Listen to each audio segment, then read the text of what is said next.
السلام علیکم ورحمۃ اللہ وبرکاتہ۔ یمن کا بادشاہ ایک مرتبہ بے اپنی سلطنت کے دورے کو نکلا۔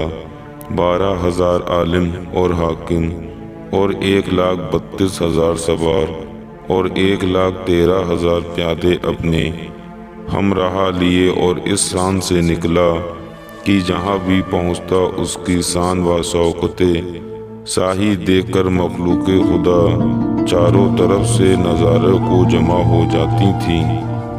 یہ بادشاہ جب دورہ کرتا ہوا مکہ معظمہ پہنچا تو اہل مکہ سے کوئی اسے دیکھنے نہ آیا۔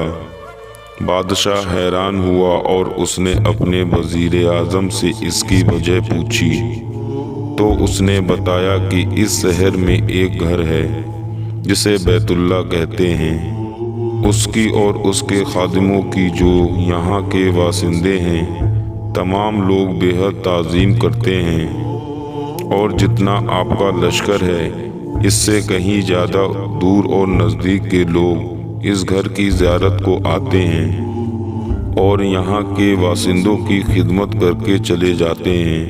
پھر آپ کا لشکر ان کے خیال میں کیوں آئے؟ یہ سن کر بادشاہ کو غصہ آیا اور قسم کھا کر کہنے لگا کہ میں اس گھر کو خطبہ دوں گا اور یہاں کے باشندوں کو قتل کروں گا۔ بس یہ کہنا تھا کہ بادشاہ کے ناک، منہ اور آنکھوں سے خون بہنا شروع ہو گیا۔ ایسا بدبودار کیچڑ بہنے لگا کہ اس کے پاس بیٹھنے کی بھی کسی کو طاقت نہ رہی۔ اس مرض کا علاج کیا گیا مگر اچھا نہیں ہوا۔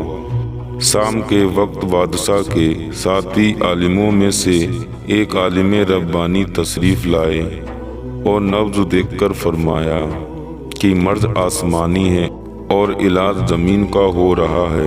اے بادشاہ، آپ نے اگر کوئی بری نیت کی ہے تو فوراً اس سے توبہ کیجیے۔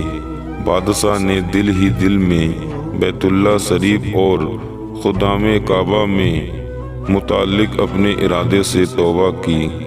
توبہ کرتے ہی اس کا وہ خون اور کیچڑ بہنا بند ہو گیا، اور پھر صحت کی خوشی میں اس نے بیت اللہ شریف کو ریشمی گلاب چڑھایا اور شہر کے ہر باشندے کو 7 اشرفیاں اور 7 ریشمی جوڑے نظر کیے۔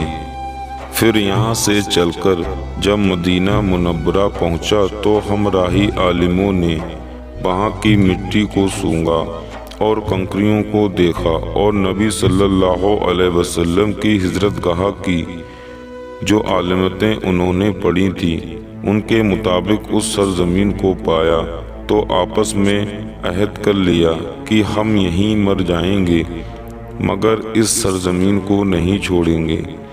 اگر ہماری قسمت نے ساتھ دیا تو کبھی نہ کبھی جب نبی صلی اللہ علیہ وسلم یہاں تشریف لائیں گے ہمیں بھی زیارت کا شرف حاصل ہو جائے گا، ورنہ ہماری قبروں پر تو ضرور ہی کبھی نہ کبھی ان کی جوتیوں کی مقدس خاک اڑ کر پڑ جائے گی جو ہماری نجات کے لیے کافی ہے۔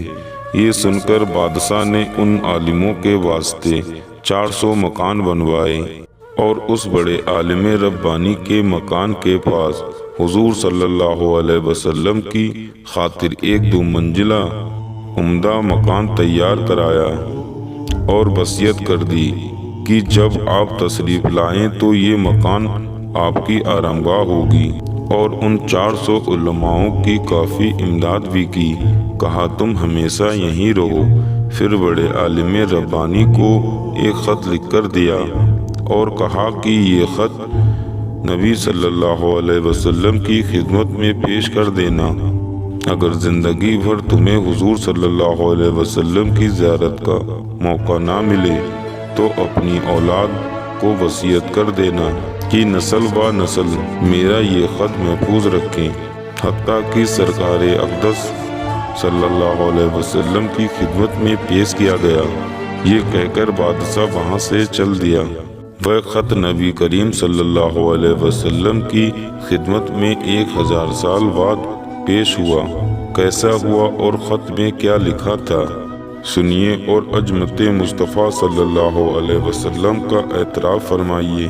خط کا مضمون یہ تھا: اے اللہ کے حبیب، میں آپ پر ایمان لاتا ہوں اور جو کتاب آپ پر نازل ہوگی اس پر بھی ایمان لاتا ہوں، اور میں آپ کے دین پر ہوں۔ پاس اگر مجھے آپ کی زیارت کا موقع مل گیا تو بہت اچھا و غنیمت، اور اگر میں آپ کی زیارت نہ کر سکا تو میری شفاعت فرمانا اور قیامت کے روز مجھے فراموش نہ کرنا۔